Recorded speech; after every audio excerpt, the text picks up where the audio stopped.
할렐루야. 우리 좌우에 계신 분들 서로 인사하겠습니다. 참으로 잘 오셨습니다. 또 이렇게 인사하겠습니다. 예수님이 이 자리에 우리와 함께 계십니다.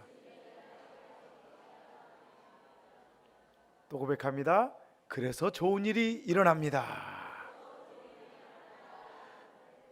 오늘 말씀 한 절 보겠습니다. 요한복음 2장 9절에서 11절까지의 말씀입니다. 요한복음 2장 9절에서 11절까지의 말씀 다 같이 한 목소리로 봉독하시겠습니다. 연회장은 물로 된 포도주를 맛보고도 어디서 났는지 알지 못하되 물떠온 하인들은 알더라. 연회장이 신랑을 불러 말하되 사람마다 먼저 좋은 포도주를 내고 취한 후에 낮은 것을 내거늘 그대는 지금까지 좋은 포도주를 두었도다 하니라. 예수께서 이 첫 표적을 갈릴리 가나에서 행하여 그의 영광을 나타내심에 제자들이 그를 믿으니라. 아멘. 할렐루야. 오늘 말씀의 제목은 예수님은 누구신가입니다. 이 큰 제목이 앞으로 계속 진행이 될 텐데 첫 번째로 문제를 해결하시는 분입니다. 한번 다 같이 해볼까요? 문제를 해결하시는 분. 하나님의 자녀들에게 특별히 어느 정도 믿음이 들어간 우리들에게 가장 관심사항, 첫 번째 관심사항은 복음일 겁니다. 복음이 전파되는 것. 지금 우리 교회 담임 목사님이신 이영욱 목사님께서 스페인에서 복음을 전하고 계십니다. 하나님의 성회, 세계 하나님의 성회 그러한 집회에서 말씀을 전하고 계십니다. 그것도 복음이죠. 복음은 그리스어로 유앙겔리온이라고 합니다. 근데 그 뜻은 한국말로 번역해 놓은 것이 복음인데 그 뜻은 복된 소식 그리고 기쁜 소식, 이것이 바로 복음입니다. 복음은 지극히 높은 하나님의 아들 예수님이 낮고 낮은 이 땅에 직접 오셔서 친히 행하셨죠. 가장 대표적으로 예수님이 행하신 일이 세 가지인데, 맨 처음에 천국 복음을 선포하셨고, 두 번째 말씀을 가르치셨고, 세 번째는 치유하셨습니다. 예수님은 이 사역을 한 모든 행적 사역이 다 복음이지만 특별히 예수님께서는 십자가에 못 박혀 달려 돌아가셨습니다. 우리들의 죄를 위해서.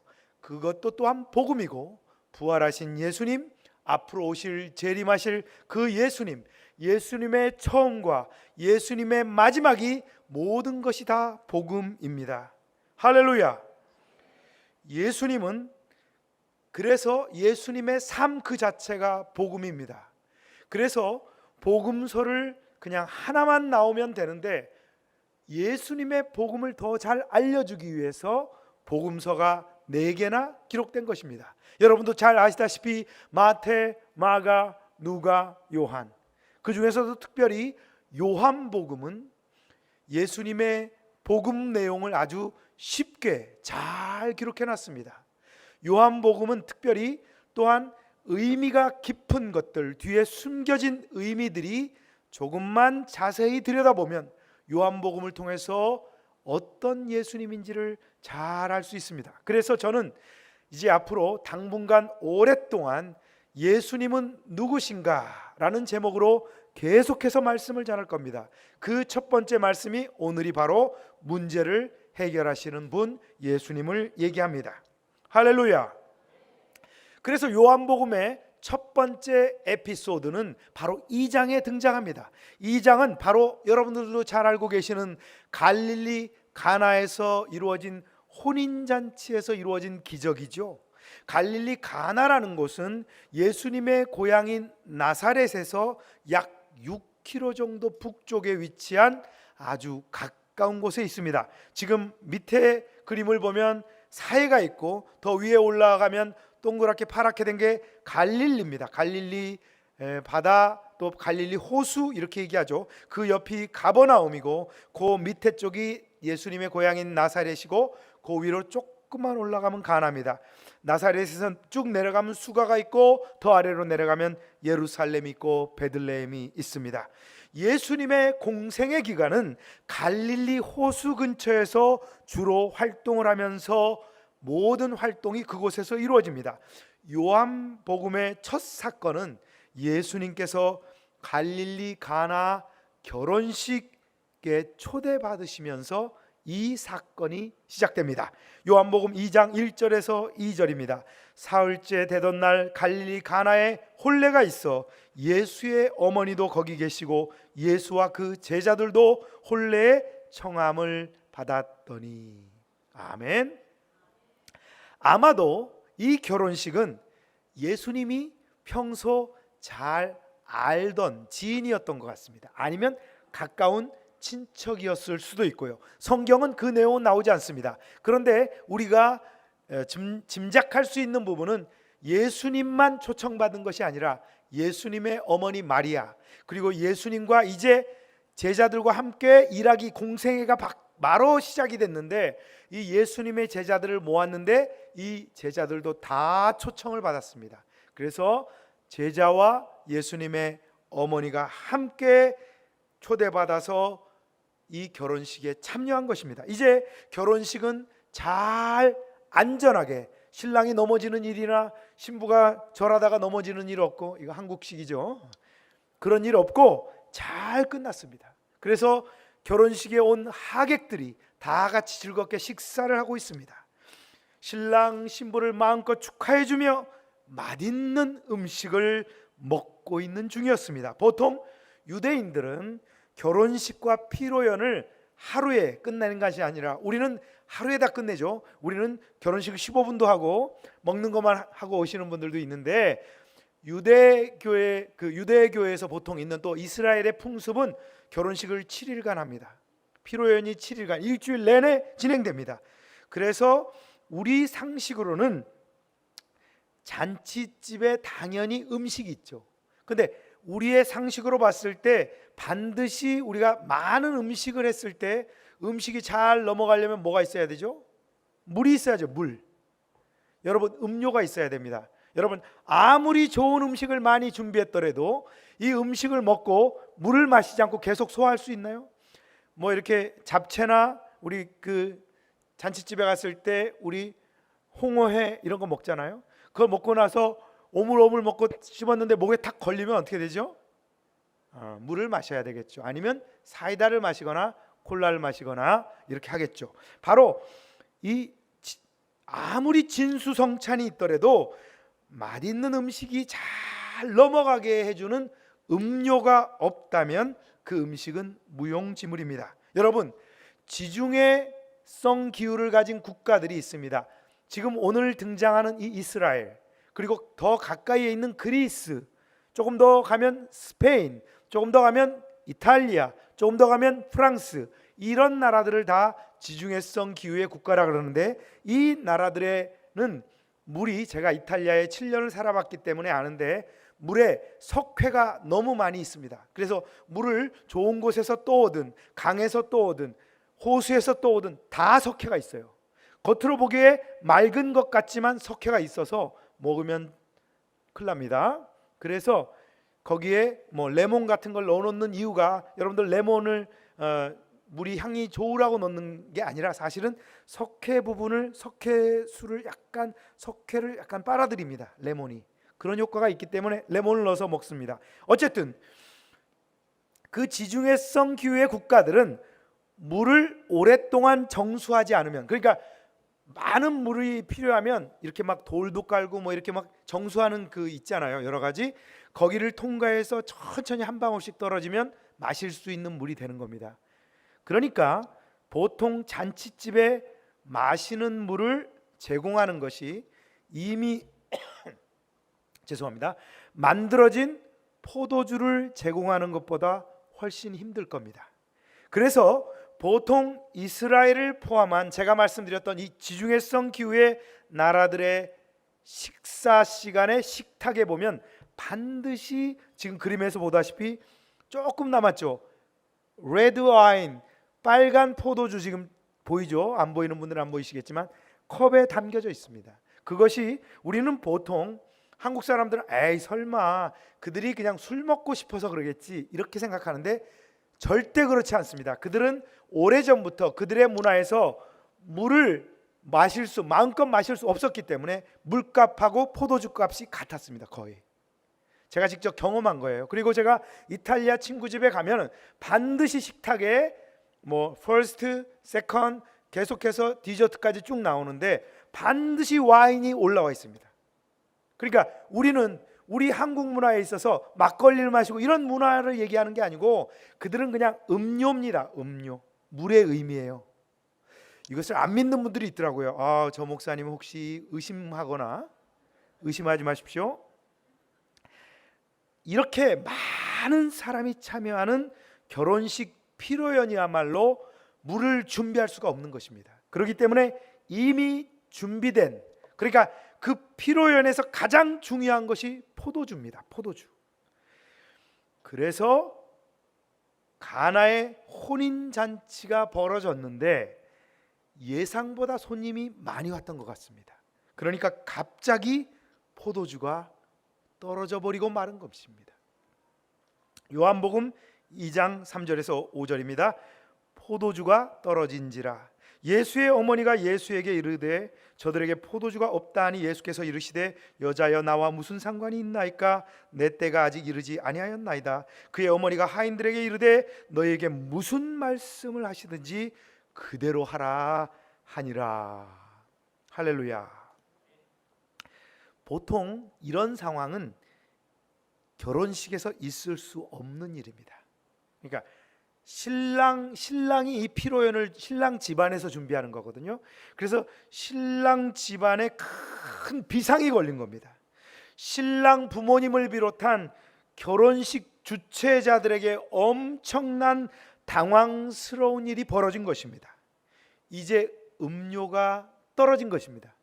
자, 여러분들이 전을 부쳐주거나 여러분들이 좋아하는 갈비, LA 갈비를 구워놨더라도 그걸 먹었는데 얹히면 안 되죠.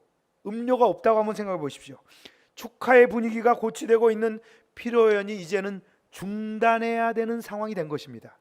자, 이제 연회장이 하객들을 다 모읍니다. 여러분, 오늘 음료가 다 떨어져서 집에 돌아가셨다가 내일 아침에 다시 오십시오. 이렇게 얘기해야 되는 상황이 된 겁니다. 이렇게 부끄러운 광고를 해야 되는 상황에 직면한 것입니다. 결혼식을 주관하는 이 신랑 측에서 도저히 이 문제를 해결할 수 없는 아주 황당한 상황에 부딪힌 것입니다. 가장 중요한 음료가 빠져버렸기 때문에 가장 중요한 강력한 문제가 터진 겁니다.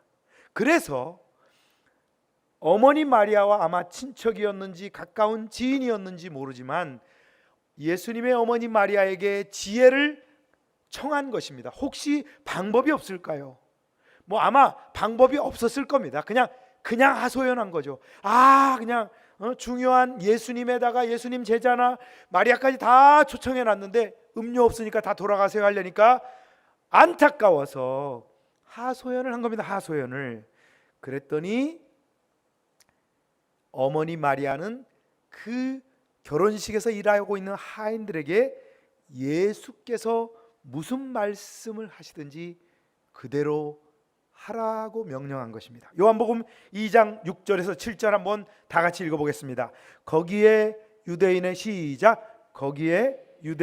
정결 예식에 따라 두세 통 드는 돌 항아리 6이 놓였는지라. 예수께서 그들에게 이르시되 항아리에 물을 채우라 하신즉 아귀까지 채우니. 그러니까 항아리, 우리가 아는 그 항아리, 우리식 그 항아리 똑같이 생겼습니다. 그 항아리 아귀면 그 항아리 잡는 위치가 있죠. 맨 위에 그 위에까지 물을 채우라고 한 것입니다. 하인들은 어쨌든 처음부터 마리아의 얘기를 듣고 쫙 똑바로 딱 서가지고 예수님이 말씀만 하면 순종하라고 하니까 딱 대기 중에 있었습니다. 딱 이렇게 하고 있는 거예요. 그런데 예수님께서 너무나 황당한 말씀을 하신 것입니다. 돌 항아리에 물을 채우라는 것인데 여러분, 이 돌 항아리는 여러분들이 같이 읽었던 유대인의 정결 예식에 따라, 이게 그냥 지나칠 말이 아닙니다. 집 앞에 들어올 때 이 이스라엘이나 특별히 사막기후, 광야, 모래 이런 게 많은 곳, 이곳은 늘 먼지가 많습니다. 일본 사람들처럼 약간 나막신 같은 걸 신고 다니잖아요. 그렇게 생겼잖아요. 약간, 아니면 이렇게 샌들 같은 걸 신잖아요. 그러니까 발에 흙이 잔뜩 묻습니다. 모래가 손도 더러워집니다. 그러니까 집에 들어올 때나 그들이 뭐 회당에 들어가서 예배 드릴 때나 다 그 앞에 물이 있습니다. 이슬람도 그 앞에 물이 있잖아요. 물 씻고 손발 씻고 들어가잖아요. 똑같아요. 정결 예식으로 집 앞에 항아리가 있는 겁니다. 이 항아리에 물은 깨끗한 물이 아닙니다. 여러분, 이 항아리가 마실 물을 갖다 놓은 거 여러분들 손 씻으라고 마실 물을 주나요? 손 씻는 물은 그냥 우물이나 가까운 강이나 호수에서 떠다가 놓으면 그냥 손 씻고 들어가는 물입니다. 손발을 물을 이렇게 따라서 발에 적신, 발에 묻어있는 먼지를 떨어뜨리는 그런 항아리입니다. 그 항아리에 예수님께서 물을 채우라고 한 거예요. 자, 포도주가 떨어졌는데 하인들한테 손 씻을, 발 씻을 물에다가 그것을 채우라는 거예요. 그리고 여러분 잘 생각해 보십시오. 피로연에 들어와 있는 모든 손님들은 이미 손발을 씻었을까요? 안 씻었을까요? 다 씻었어요. 거기다 넣고 손을 씻는 게 아니라 퍼서 이렇게 씻었으면 그 안에 물이 거의 많이 떨어졌을 거예요. 그럼 그 항아리에다 다시 채우라는 거는 이제 그 사람들한테 또 씻으라는 얘기인가? 하인들은 이해가 안 되죠. 그 돌 항아리 아구까지 물을 채운 것입니다. 요한복음 2장 8절 다 같이 한번 읽어보겠습니다. 시작. 이제는 떠서 연회장에게 갖다 주라 하심에 갖다 주었더니. 여러분, 성경에 자세히 나오지 않지만 이제 더 황당한 말씀을 하고 계시는 겁니다. 예수님께서. 자 보십시오. 이 항아리는 제가 아까 석회질의 물이라고 그랬죠. 그것은 어디서 또 왔는지 모르지만 항아리에 물을 채웠습니다. 석회질의 물은 약간 뿌였습니다. 심지어는 막 사람들이 떠서 발을 씻기도 하고 손을 씻기도 하고 그랬기 때문에 거기에 약간 지푸라기 같은 게 떠 있는지도 모릅니다. 그 항아리에 있는 물을 지금 포도주를 갖다 줘도 모자랄 판에 그 발 씻을 물을 연회장한테 갖다 주라는 것입니다. 연회장이 먼저 살짝 맛을 보고 손님들한테 나눠줘요. 아, 이거 좋습니다, 나눠줘. 이렇게 하는, 연회를 준비하는 장이니까 그분한테 갖다 주라는 겁니다. 하인들의 형태는 세 가지로 나왔을 것 같아요. 하인들은 처음에는 그냥 아무 생각 없는 사람은 긴장해가지고 얼른 갖다 주는 사람이 있고, 어떤 사람은 어이가 없어가지고 하늘을 쳐다보면서 말이 되느냐, 그리고 어떤 사람은 막 속으로 꿍시렁 됐을 겁니다. 이게 무슨 말이나 되는 소리입니까? 그러면서 명령이니까 갖다 줬을 겁니다. 여러분, 그러나 놀라운 사실은 그 물이 연회장에게 도착하는 그 순간 물이 변해서 포도주로 변화된 것입니다. 할렐루야! 요한복음 2장 9절에서 10절 한번 읽어보겠습니다. 시작. 연회장은 물로 된 포도주를 맛보고도 어디서 났는지 알지 못하되 물돈 하인들은 알더라. 연회장이 신랑을 불러 말하되 사람마다 먼저 좋은 포도주를 내고 취한 후에 낮은 것을 내거늘 그대는 지금까지 좋은 포도주를 두었도다 하니라. 여러분, 갑자기 물이 변해서 포도주가 됐습니다. 그날의 기적은 결혼식에 참여했던 하객이 얼마나 참여했는지 모르지만 아무도 알려지지 않았습니다. 그날에 이루어진 기적은 누구만 아느냐? 주최 측 가족, 마리아, 약간의 제자들, 하인들만 놀라운 기적을 알고 있습니다. 심지어 연회장은 이 사실을 모르고 결혼식 축하연들을 많이 다녀본 연회장이지만 그가 신랑에게 칭찬하는 겁니다. 여러 군데 많이 다녀봤는데 이 결혼식은 특별히 준비성이 아주 철저한 집안입니다. 이 집안에 결혼한 신부 측은 아주 행복한 사람입니다. 다음번에도 이 집안과 결혼하는 사람은 아주 좋은 집안이 될 것입니다 라고 선포하고 있는 겁니다. 할렐루야. 왜냐하면 기가 막힌 더 맛 좋은 포도주가 나중에 나왔기 때문입니다. 여러분, 오늘 제가 술 선전하러 나온 사람 같죠? 자, 오늘 이 기적을 행하신 예수님을 주목해야 합니다.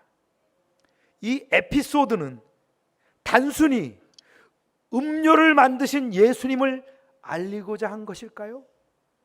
심지어 포도주, 술을 만드신 기적을 우리에게 알리고자 이 말씀이 기록된 것일까요? 요한복음 2장 11절의 말씀을 다 같이 큰 소리로 한번 읽어보겠습니다. 시작. 예수께서 이 첫 표적을 갈릴리 가나에서 행하여 그의 영광을 나타내심에 제자들이 그를 믿으니라. 어떻게 했다고요? 예수님을 믿었다고. 첫 믿음이 들어가기 시작한 것이 가나의 혼인잔치입니다. 자, 사도 요한은 위 말씀으로, 지금 읽은 말씀으로 사건을 정리하고 있습니다. 여러분, 사도 요한, 요한복음의 저자인 요한은 어떤 사람입니까? 예수님을 특별히 더 사랑했던 사람입니다. 그래서 예수님이 마지막 십자가를 지신 그 골고다 언덕까지 같이 갔을 뿐 아니라 십자가 아래에서 예수님이 십자가에 달리시는 모습을 끝까지 지켜봤던 유일한 12명의 제자 가운데 유일한 제자였습니다. 그리고 십자가상에서 예수님이 내 어머니 마리아를 부탁한다라고 요한에게 부탁하신 것입니다. 그래서 요한은 그 부탁을 지켰을까요? 안 지켰을까요? 지켰습니다. 그래서 12명의 제자 가운데 그 가룟 유다 말고 나머지 새로 12명의 제자가 된 모든 제자들, 11명의 제자들이 다 순교를 당했는데 요한은 반모섬에 유배됐을 뿐 아니라 나중에 에베소에서 계속 마리아를 모시게 됩니다. 그래서 이건 전례에 나오는 거예요.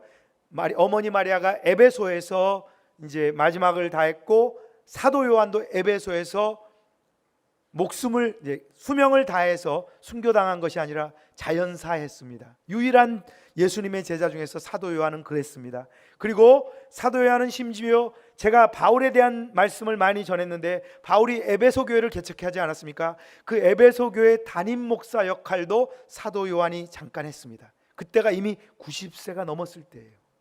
사도 요한은 매우 장수했고 마지막까지 마리아를 몇 세까지 모셨는지 모르지만 예수님의 어머니 마리아를 모시고 끝까지 주님께 충성하고 하늘나라로 갔습니다. 할렐루야. 이 요한, 예수님을 가장 잘 이해하고 예수님의 어떤 믿음, 예수님의 십자가의 의미, 예수님의 사역, 성령님, 이런 걸 가장 잘 이해하고 있는 이 요한이 갈릴리 가나에서 물이 포도주로 바뀐 이 첫 표적을 예수님의 첫 번째 사역으로 기록하고 있습니다. 사복음서에 유일하게 등장하는 가나의 혼인잔치입니다. 보통 마태복음에 일어난 사건은 마가복음, 요한복음에 같이 있는 경우, 예를 들면 오병이어의 기적 같은 경우는 사복음서에 다 나오는데 바로 이 가나의 혼인잔치에서 물이 포도주로 바뀌는 이 기적은 유일하게 요한이 혼자 쓰고 있고 사도 요한만이 요한복음의 첫 표적이다 라고 기록하고 있습니다. 할렐루야. 그래서 요한복음은 예수님이 누구신지를 우리에게 말하고 싶었던 것입니다. 그래서 제가 제목을 예수님은 누구신가요? 가요 가운데 이런 게 있습니다. 당신은 누구시길래 이렇게,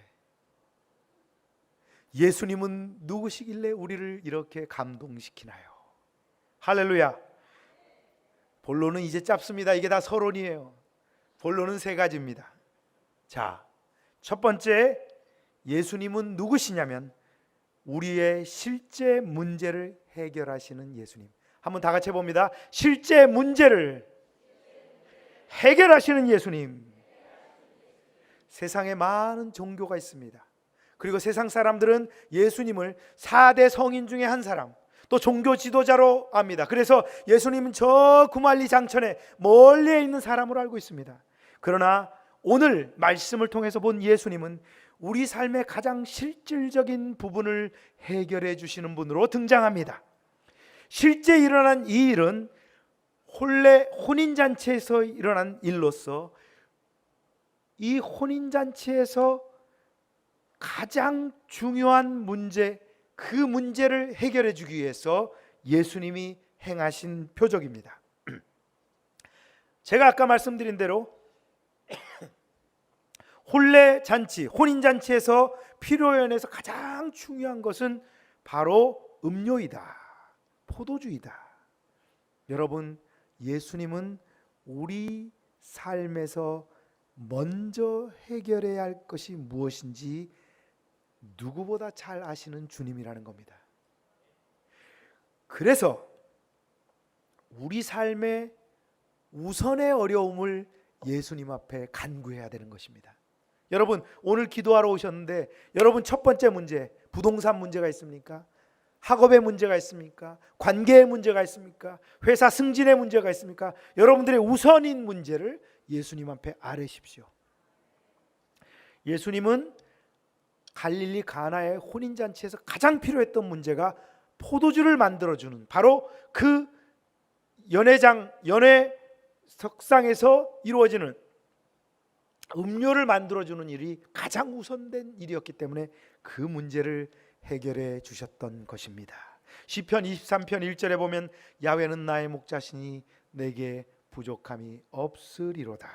두 번째로 예수님께서는 비록 실수하여 준비하지 못했더라도 야단치거나 묻지도 않으시고 무조건 해결해 주시는 참으로 좋으신 주님이라는 겁니다. 근데 이 부분은 한 가지 전제가 있죠. 예수님이 하신 말씀 무조건 순종해야 된다는 거죠. 여러분, 예수님께서 여러분들한테 주일 성수하라고 했으면 무조건 순종하십시오. 용서하라고 했으면 무조건 순종하십시오. 그러면 여러분들의 문제가 해결될 것입니다. 세 번째로 예수님은 우리가 낭패를 당하거나 곤란을 당하거나 부끄러움을 당할 때 예수님께서는 우리의 문제를, 그런 부끄러움을 당하는 것을 그대로 보고 계시는 분이 아니라는 겁니다. 할렐루야! 그 문제 한복판에 직접 오셔서 도저히 해결할 수 없는 어려운 문제라도 해결해 주시는 참으로 좋으신 주님이라는 것을 믿으시기 바랍니다.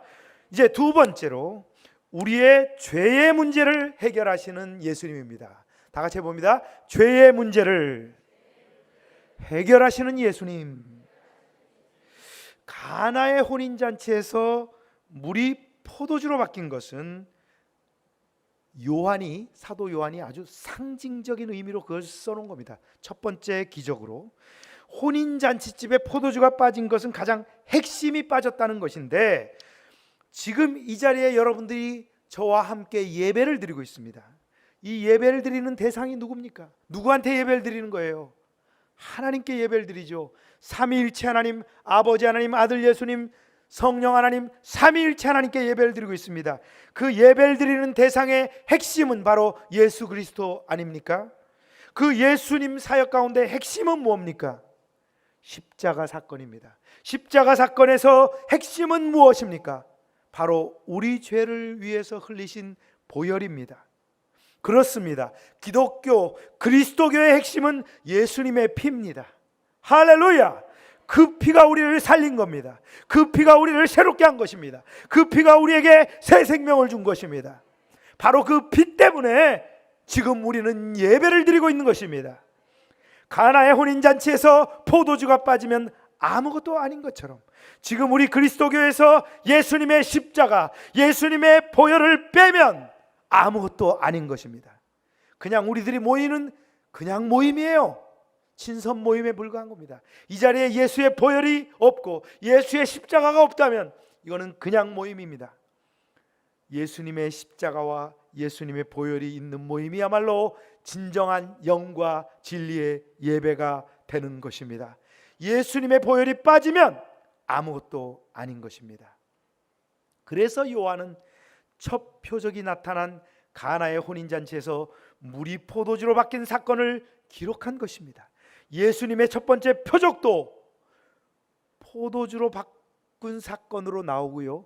예수님의 마지막 사역은 제자들의 발을 씻긴 다음에 뭘 했죠? 최후의 만찬에서 빵과 포도주를 나눠주면서 이것이 내 살과 내 피다 라고 말씀하신 것입니다.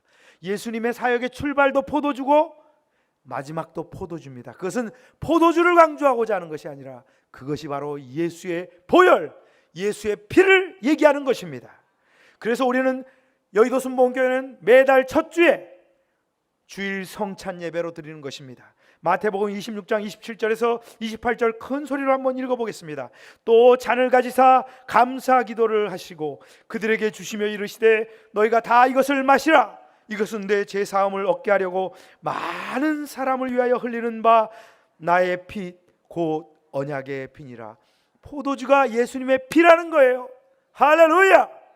그래서 사도 요한은 가나의 혼인잔치에서 물이 포도주로 바뀌었다. 여러분들의 삶은 물 같은 삶이었는데 이제 예수님을 만남으로써 피 같은 삶으로 바뀌었고 예수님의 피로 우리는 구원을 받았을 뿐 아니라 영원한 하늘나라가 보장됐다. 이것을 얘기하는 것입니다. 세 번째, 영원한 하늘나라 천국을 해결하시는 예수님. 다 같이 한번 해봅니다. 천국을 해결하시는 예수님. 혼인잔치는 우리가 이 땅을 떠나서 예수님과 영원한 천국에서 만나서 영생하는 것을 말할 때 자주 나오는 비유입니다. 혼인잔치. 그래서 예수님께서 이 땅에 오셔서 맨 처음 전한 선포는 바로 천국입니다. 마태복음 4장 17절에 보면 이때부터 예수께서 비로소 전파하여 이르시되 회개하라 천국이 가까이 왔느니라 하시더라. 아멘. 가나의 혼인잔치를 기록한 요한도 바로 예수님께서 전하시는 복음의 핵심이 천국이라고 본 것입니다. 그래서 가나의 혼인잔치를 맨 처음 사건으로 적어 넣은 것입니다. 할렐루야. 은혜가 되십니까? 안 되십니까? 은혜가 되시지 않으면 문제가 심각한 겁니다. 마태복음 22장 1절에서 3절 다 같이 한번 읽어보겠습니다. 시작. 예수께서 다시 비유로 대답하여 이르시되 천국은 마치 자기 아들을 위하여 혼인잔치를 베푼 어떤 임금과 같으니 그 종들을 보내어 그 청한 사람들을 혼인잔치에 오라 하였더니 오기를 싫어하거늘. 전도하는 것을 얘기하죠. 전도. 우리 수요 3부에 가서 예배드립시다. 주일 2부에 가서 예배드립시다. 주일 3부에 가서 예배드립시다. 그런데 안 오시는 분들 있죠. 바로 이것이 혼인잔치, 천국잔치에 오지 않는다고 성경에선 비유하고 있고 예수님 자신이 직접 혼인잔치로 비유하셨습니다. 천국은 한 나라의 임금이 아들의 혼인잔치에 백성들을 초대하는 것과 같다고 비유해서 말씀하고 있습니다. 이 임금은 아주 풍요로운 분입니다. 이 임금은 가진 것이 너무나 많은 분입니다. 줘도 끝이 없는 풍성한 모든 것을 갖고 계신 분인데 그 임금이 아낌없이 주고 싶어서 잔치를 베풀었습니다. 누구나 다 대접하고 싶어서 이 잔치를 열었습니다. 이 잔치에 오는 조건은 없습니다. 나이도 상관없습니다. 부와 가난도 상관없습니다. 공부하지 않고 학력도 상관없습니다. 생긴 것도 상관없습니다. 남녀도 상관없습니다. 누구나 다 그냥 오면 됩니다. 할렐루야. 이 잔치에 그냥 오면 되는 것입니다. 그냥 예수님을 만나면 되는 것입니다. 성경은 천국을 비유하면서 예수님은 우리의 신랑으로 우리들은 신부로 비유하고 있습니다. 마태복음 25장 1절에 그때의 천국은 마치 등을 들고 신랑을 맞으러 나간 열 처녀와 같다 하리니 아멘.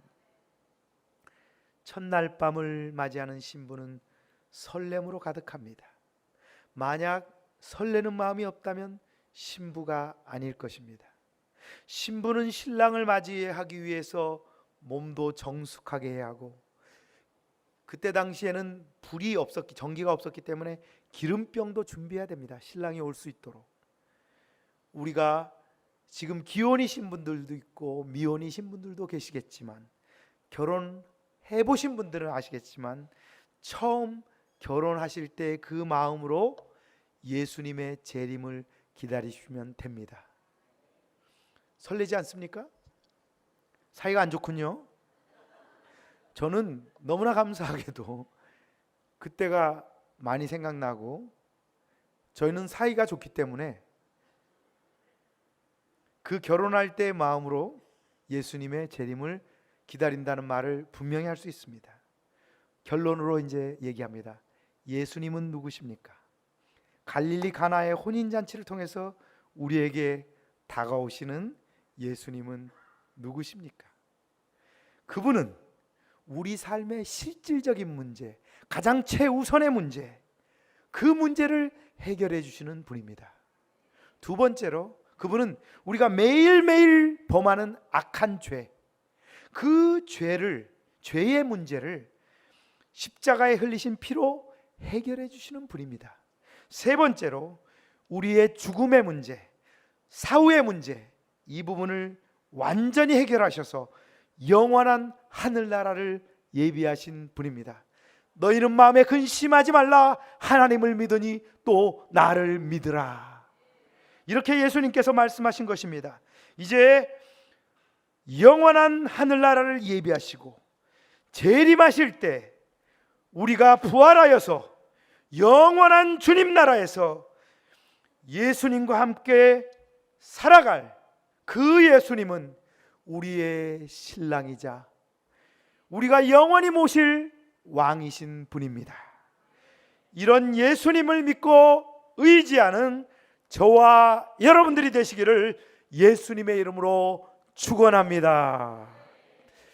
제가 잠깐 기도하기 전에 오늘 함께 우리가 다 같이 찬양하고 기도할 텐데, 오늘은 꼭 이 기도를 했으면 좋겠습니다. 먼저 지금 스페인 한국 시간으로 내일 목요일 마드리드에서 하나님의 성회에서 말씀 전하시는 이영훈 당회장 목사님의 강력한 성령의 기름 부어달라고, 또 건강한 모습으로 스페인 여행을 마치고 한국으로 돌아오실 수 있도록 그 당회장 목사님을 위해서 먼저 기도하고, 그리고 저희들 개인적인 문제와 오늘 이 말씀을 생각하면서 기도하겠습니다. 잠시 제가 기도합니다. 하나님 아버지, 감사합니다.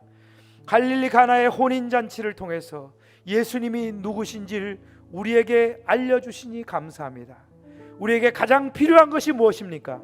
그것은 바로 가나의 혼인잔치에서 포도주가 가장 필요했던 것처럼 우리가 해결해야 될 문제를 해결하시는 예수님임을 우리는 알게 됐습니다.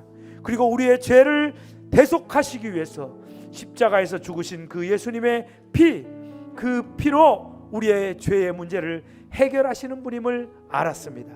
그리고 영원한 하늘나라를 예비하신 예수님을 알았사오니 이제 우리는 예수님을 더 잘 모시고 영원한 나라에서 또는 이 땅에서 재림하실 예수님을 기다리며 신부와 같이 정결하게 기름병을 준비하는 우리 모든 성도님들이 될 수 있도록 주님 축복하여 주시옵소서. 예수님의 이름으로 축복하며 기도드렸습니다. 아픈 분들은 아픈 부위에 손을 얹고 기도합니다. 또한 성령 충만을 원하시는 분들은 머리에 손을 얹고 기도합니다. 또한 지인 가운데 아픈 분 계시면, 환자가 계시면, 환우가 계시면 그분 아픈 부위에 손을 얹고 함께 기도하겠습니다.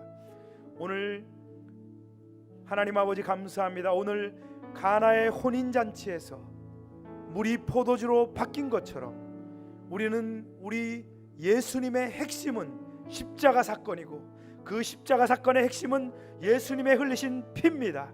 예수님의 보혈입니다. 오늘 이 시간 우리가 아픈 부위에 손을 얹고 기도합니다.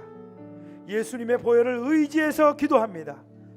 예수님이 물이 포도주로 바꾸셨던 것처럼 지금 이 시간 치유하여 주시옵소서. 기적을 행하여 주시옵소서. 내가 나사렛 예수의 이름으로 명하노니 모든 질병은 떠나갈지어다. 예수님의 보혈의 능력으로 내가 명령한다. 모든 질병은 떠나갈지어다. 심한 두통은 사라질지어다. 불면증은 사라질지어다. 노이로제는 사라질지어다. 우울증도 사라질지어다. 정신질환도 사라질지어다. 치매도 사라질지어다. 예수님의 이름으로 내가 명령한다. 모든 통증도 사라질지어다. 어깨부터 발끝까지 모든 통증, 머리부터 발끝까지 모든 통증이 사라질지어다. 심장병이 떠나갈지어다. 위장병이 나을지어다. 척추와 허리와 관절의 병이 떠나갈지어다. 성인병, 고혈압, 당뇨가 떠나갈지어다. 악성 종양과 암이 떨어질지어다. 피부병이 물러갈지어다. 불임증도 물러갈지어다. 우리 아이들의 난치병도 사라질지어다. 우리 가정이 복을 받고 직장과 사업이 다 잘되고 자녀들이 잘될지어다. 예수의 보혈의 능력으로 내가 명령한다. 모든 악한 세력들은 떠나갈지어다. 특별히 스페인 마드리드에서 세계 하나님의 성에 귀한 말씀 전하고 계시는 이영훈 당회장 목사님에게 성령께서 오른팔로 붙잡아 주시옵소서. 그 집회를 방해하는 악한 마귀와 귀신의 세력은 예수의 이름으로 떠나갈지어다. 예수의 이름으로 떠나갈지어다. 우리 당회장 목사님 강건케 하여 주시옵소서. 모든 일정들을 잘 소화할 수 있도록 영육간에 강건케 하여 주시고, 말씀이 선포될 때 세계의 많은 기독교인들과 또한 비기독교인들이 예수님을 믿게 하여 주시옵시고, 복음이 전파되게 하여 주시옵시고, 하나님의 나라가 선포될 수 있도록 우리 당회장 목사님과 함께 하여 주시옵소서. 오늘도 이렇게 수요 3부 예배에 나와서 우리가 함께 예배하며 찬양하며 하나님 말씀을 함께 나눌 수 있는 은혜 주신 것 감사합니다. 이 예배를 통하여서 이 받은 은혜를 이 땅을 떠나는 날까지, 또한 영원한 하늘나라에서 주님과 동행하는 그 순간까지 이 말씀을 늘 기억할 수 있도록 주님 축복하여 주시옵소서. 예수님은 누구십니까? 바로 우리의 모든 문제를 해결하시는 분임을 온전히 고백하오니 예수님 홀로 영광받아 주시옵소서. 이 모든 말씀을 예수님의 이름으로 기도드렸사옵나이다. 지금은 길이요 진리요 생명 되신 우리 주 예수 그리스도의 은혜와 하나님 아버지의 극진하신 사랑과 보혜사 성령님의 함께 하시고 내주하시고 충만케 하시는 역사가 우리 포도주가 되는 기적을 믿기를 원하며 우리 문제의 해결자가 되신 그 예수님을 믿기를 원하는 우리 사랑하는 이 자리에 참석한 모든 성도들의 머리 위에와 우리 교회 위에와 지금도 열심히 복음 전하고 계시는 이영훈 목사님 위에 지금부터 영원토록 함께 계실지어다. 아멘.